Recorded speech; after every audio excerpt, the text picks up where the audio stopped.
Salutations à toutes et à tous, Steve, supporter of Marseille, j'espère que vous allez tous bien. Si tu es nouveau sur ma chaîne, l'ensemble de mes abonnés et moi-même te souhaitons la bienvenue. Comme tu as pu le voir dans le titre de la vidéo, on va revenir ensemble sur le tirage au sort de la phase de poule de la Ligue des Champions 2022-2023 et les adversaires de l'Olympique de Marseille dans ce groupe D. Allez, c'est parti.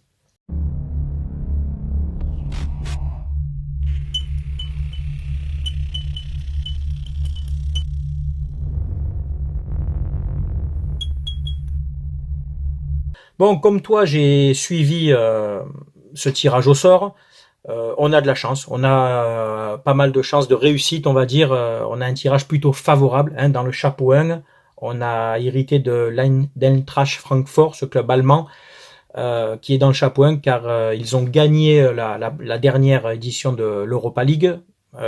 Donc sur les 8 adversaires, c'était en théorie, je dis bien en théorie, le plus faible sur le papier et on a eu la chance de le tirer. Ensuite, on a eu Tottenham, quatrième du dernier championnat anglais. On présente plus Tottenham avec ses joueurs, son style de jeu, son entraîneur, Paolo Conte. Et enfin, le Sporting Portugal, un habitué des Coupes d'Europe, que ce soit de la C1, de la C3, etc., qui a fini deuxième du dernier championnat portugais. Donc c'est un groupe assez homogène. Pour moi, tout le monde a ses chances. Je vais pas non plus commencer à m'emballer parce qu'à chaque fois on s'emballe. Et on a bien vu quand on a eu des groupes plus ou moins faciles, notamment en Europa League, on s'est vautré complètement. Petit rappel, l'Eintracht Francfort en phase de poule d'Europa League 2018 nous a mis 4-0 quand même et on avait perdu 2-1 à domicile. C'était un autre état d'esprit, c'était avec Rudy Garcia, l'équipe tournait pas bien, etc. Bon, on va pas refaire l'histoire, mais voilà. Tout le monde est assez content de ce tirage, moi aussi. C'est vrai que ça s'apparente plus à un tirage d'Europa League. Il faut être objectif, les gars. Quand tu vois les équipes, à part Tottenham, les deux autres sont en théorie, je dis bien en théorie, à notre portée. On va, après, je vais développer les trois équipes. Mais, s'il vous plaît, pas d'excès d'engagement, pas d'excès de confiance, je veux dire. On a notre place pour finir au moins deuxième, je pense, derrière Tottenham. Ça va se jouer surtout la deuxième place entre nous et Francfort. Je vois pas le Sporting aller trop à la lutte, malgré que c'est quand même une équipe, je vais développer, qui aura ses arguments. Mais voilà, on est l'Olympique de Marseille, les gars, mais on fait plus peur à grand monde dans l'Europe. Je parle en termes de jeu, pas en termes après d'ambiance, d'engouement, de stade. Ça, l'OM, le Vélodrome, c'est connu en Europe et dans le monde, il n'y a pas de problème. Mais en termes de jeu, sur cette dernière saison, bon, on n'impressionne plus personne, on est d'accord. Là, on fait un bon recrutement, ok, il y a une belle équipe, il y a du jeu, il y a des bons joueurs. Mais voilà, ne nous enflammons pas. On n'est pas à l'abri d'un excès de confiance et d'un accident et de finir troisième et de reverser en Europa League. Alors, on va commencer par l'Eintracht Francfort. Donc, ce club allemand fondé en 1899, comme l'Olympique de Marseille, qui a ensuite subi des fusions, des séparations, refusions, etc. Vainqueur donc de la C3 de l'année dernière, 2022, contre le Glasgow Rangers. Vainqueur aussi de la C3 en 1980. Finaliste de la C1 en 1960, perdu contre le Real Madrid 7-3. Finaliste de la Super Coupe 2022, donc perdu contre le Real Madrid 2-0, c'était donc là, les mois précédents. Champion d'Allemagne en 1959, ils ont gagné plusieurs Coupes d'Allemagne entre 1974 et la dernière en 2018. Participation à la C1 une seule fois avant celle-ci. Les joueurs les plus connus dans cette équipe, donc il y a Trapp, le gardien, qui a joué notamment au PSG. Il y a Götze, Mario Götze, le milieu offensif allemand. Il y a Djibril Sow, milieu de terrain aussi, qui est un très bon joueur. Ensuite, vous avez Sébastien Rode, le capitaine, qui a notamment joué au Bayern de Munich et à Dortmund. Et puis pour les attaquants, les deux qui pour moi j'ai trouvé les plus dangereux, ça sera Raphaël Borré, le Colombien international, qui est passé par River Plate, qui avait mis 56 buts en 149 matchs, et qui est maintenant à Francfort, a mis 12 buts en 50 matchs la saison suivante, et Lucas Alario, l'Argentin, qui aussi à River Plate avait mis quand même 41 buts en 82 matchs, et là qui a joué à Leverkusen, qui avait mis quand même 58 buts en 164 matchs. Donc c'est quand même des attaquants qui ont des capacités, qui savent planter des buts, donc il faudra être méfiant avec eux, et avec Mario Götze juste derrière eux. Au niveau classement, donc l'année dernière, l'Eintracht a fini 11e, donc dans le ventre mou du championnat allemand, et comme je te dis, ils sont là dans le chapeau 1 parce qu'ils ont gagné l'Europa League, chose que nous, les clubs français, n'arrivons pas à faire. Donc prenons quand même cette équipe au sérieux, qui est au niveau européen, arrive à élever son niveau de jeu. Cette année, actuellement, ils sont 15e après 2 matchs nuls contre le Hertha et Cologne, je crois, et une grosse défaite contre le Bayern de Munich 6-1. Donc ils sont très mal partis. Et au niveau des confrontations, on en a parlé, une seule fois l'OM a croisé la route de Francfort, c'était en 2018, 4-0 à l'aller, perdu 2-1 au Vélodrome. Voilà pour cette équipe qui est tête de série, mais qui pour moi n'est pas la favorite de ce groupe, qui sera bien entendu Tottenham. Arrivons justement au club de Londres, Tottenham, fondé en 1882. Finaliste de la C1 en 2019, donc c'est récent, vainqueur de la C2 en 63, vainqueur de la C3 en 72 et 84, finaliste malheureux en 74. Donc c'est une équipe qui a gagné qu'une seule Coupe d'Europe comme nous, et ça remonte à 63. Champion d'Angleterre en 51 et 61, donc voilà, c'est un vieux palmarès. Coupe d'Angleterre, ils en ont gagné 8 entre 1901 et 1991. Coupe de la Ligue, ils en ont gagné 4 entre 1971 et 2008. Le Community Shield, le vainqueur du championnat contre la Coupe, ils en ont gagné 7 entre 1921 et 1991. Donc c'est un vieux palmarès. C'est une équipe, c'est le Saint-Étienne de la France, on peut dire, sans manquer de respect au vert. Ou là, plutôt, je manque de respect à Tottenham. Je déconne, allez. Participation à la C1, 7 participations, notamment des participations récentes depuis qu'ils ont été rachetés, depuis que le club a pris une autre dimension, d'accord. L'entraîneur, c'est Conte. Le classement 2021-2022, ils ont fini 4e, donc dans le Big Four, avec 71 points, derrière Manchester City, Liverpool. Et j'ai oublié le 3e, tu me diras en commentaire, j'ai eu un trou là. Les joueurs connus là-bas, donc c'est Lloris, le gardien qu'on connaît. Ivan Perisic, qui est un ailier qui a joué à l'Inter et à Munich, donc qui arrive à Tottenham. Lucas Moura, passé par le PSG, qui reste quand même un joueur dangereux.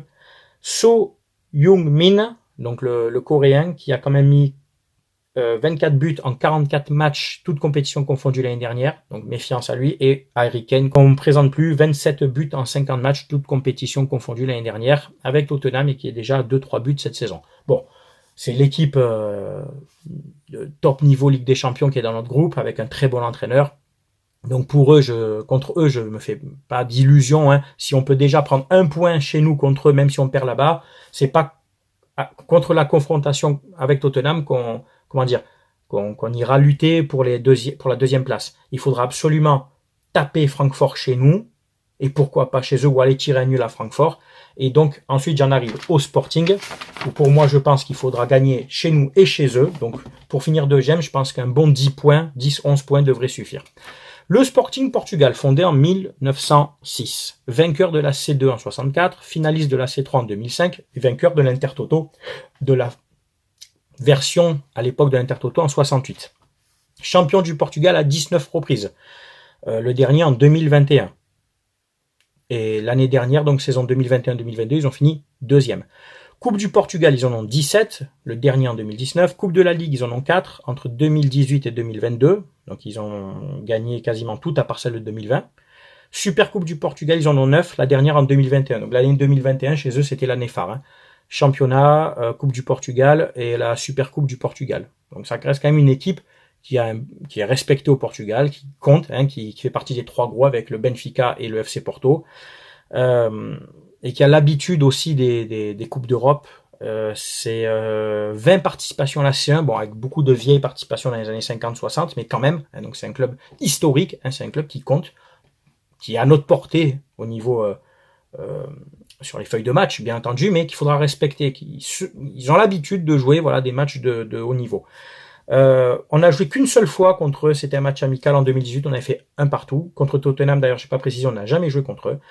Les joueurs là-bas, alors les joueurs les plus importants, Paulinho, leur attaquant, 14 buts en 47 matchs la saison dernière, et Pedro Goncalves, leur milieu de terrain, qui a marqué 34 buts en 51 matchs, toutes compétitions confondues. Ce sont pour moi les 2 dangers. Après, ils ont beaucoup de jeunes joueurs et des joueurs expérimentés en défense, contre l'Uruguayen, j'ai oublié son nom, Sébastien, tu me reprendras, il y a un défenseur uruguayen expérimenté, mais c'est une équipe qui, sur le papier, à notre portée, il faut absolument, si on veut cette deuxième place, c'est 6 points pour moi, j'estime 6 points contre le Sporting, au moins 4 points contre l'Eintracht Francfort, donc ça fait 10, et au moins tirer un nul contre Tottenham, et je pense qu'on sera pas trop mal. C'est l'objectif que moi je fixe pour le club. Après, si c'est l'inverse, qu'on prend 4 points Sporting, 6 points l'Eintracht, c'est très bien aussi, d'accord?